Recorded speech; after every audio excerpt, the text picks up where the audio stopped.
गुजरात का चुनाव है और राज्य के मुख्यमंत्री इसी दौरान एक भी दफा गुजरात के बारे में नहीं बोलते हैं। हर बार उसको यहाँ भारत की सरकार याद आती है, प्राइम मिनिस्टर याद आता है और बार बार वही हमला करते हैं।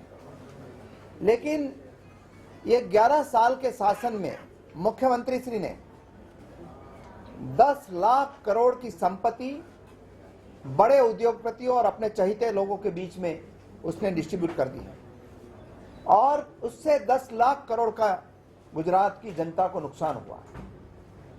उनमें से हमने 17 स्कैम में 1 लाख करोड़ का भ्रष्टाचार हुआ था, उसका आवेदन भी रखा था, लेकिन गुजरात में लोकायुक्त की अपॉइंटमेंट नहीं होने दी, इसलिए उसकी तपास नहीं हुई। उसमें से एक स्कैम गुजरात हाईकोर्ट ने सच माना और ये मछली कांड में उसके एक मंत्री के सामने एफआईआर दर्ज करने की सूचना भी दी गई। Controller and auditor general of India keg ने 42,000 करोड़ का दफला निकाला है, उनकी भी आज जांच नहीं हो रही है। और गुजरात में आम लोगों को 100 यार्ड का प्लॉट नहीं दिया, उसके सामने उन्होंने टाटा को 1100 एकड़ जमीन 1 रुपये लिए बिना उसका अगवा कब्जा दे दिया। 15 पैसे स्क्वायर मीटर में जमीन कच्छ में आर्चियन केमिकल्स कंपनी को दी और उनको 1.25 लाख एकड़ जमीन दी गई। गुजरात की जनता पर सबसे ज्यादा करबोझ पेट्रोल डीजल में 26% यहां है, उसमें कम करने का कोई इरादा नहीं है, लेकिन एसआर ऑयल को 9,100 करोड़ का वेट माफ कर दिया।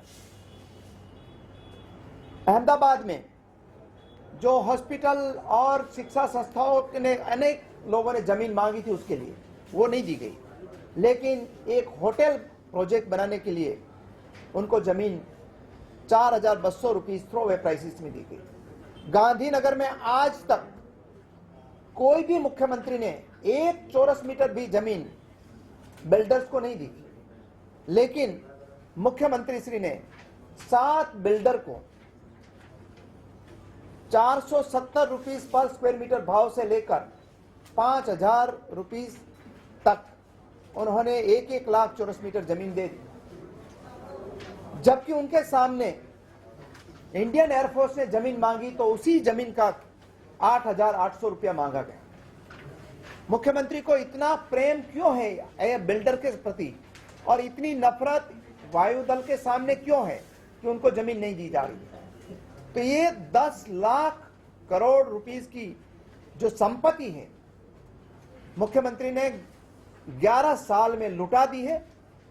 हम चाहते थे कि उसकी जांच लोकायुक्त के थ्रू हो, लेकिन 8 साल से उन्होंने लोकायुक्त भी अपॉइंट नहीं करने दिया और आज मुख्यमंत्री की जिम्मेदारी है कि गुजरात की जनता को ये 11 साल का शासन का वो जवाब दे, हिसाब दे, और ये हिसाब नहीं देना है इसलिए बार बार वो भारत सरकार की बात करते रहते हैं। सर ये बताइए, ऐसे कितने टोटल मामले हैं और लोकायुक्त क्यों नियुक्त नहीं होने दिया, उसकी वजह आप क्या मानते हैं?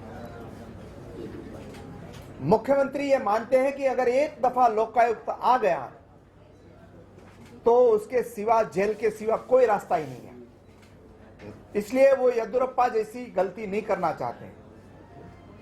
और हमने बार बार प्रयास किया, महामहिम गवर्नर साहब मैडम ने भी प्रयास किया, लेकिन हर दफा उन्होंने ये लोकायुक्त की अपॉइंटमेंट टाल दी है। लेकिन एक दिन लोकायुक्त की अपॉइंटमेंट जरूर होगी और जब होगी उसी समय देश की जनता जान पाएगी कि गुजरात में कितनी हद तक यहां देश की संपत्ति को लुटा दिया है और कितनी मात्रा में भ्रष्टाचार किया है। हमने जो भ्रष्टाचार के आरोप लगाए उसको गुजरात हाईकोर्ट ने भी समर्थन किया, controller and auditor general of India ने भी समर्थन किया कि 42,000 करोड़ का दफला हुआ है। लेकिन आज मुझे दुख है कि दिल्ली में बोलने वाले भी मोदी की बात जब आती है, केजरीवाल हो या और कोई हो, वो चुप क्यों है? ये उसका मुंह बंद करने की क्या कीमत ली है, उसका भी वो जवाब दे। गुजरात में आकर गुजरात की जो घटना है उसके बारे में वो क्यों बोलते नहीं है, और बार बार जो नॉन इश्यू है उसके बारे में क्यों बोला जा रहा है।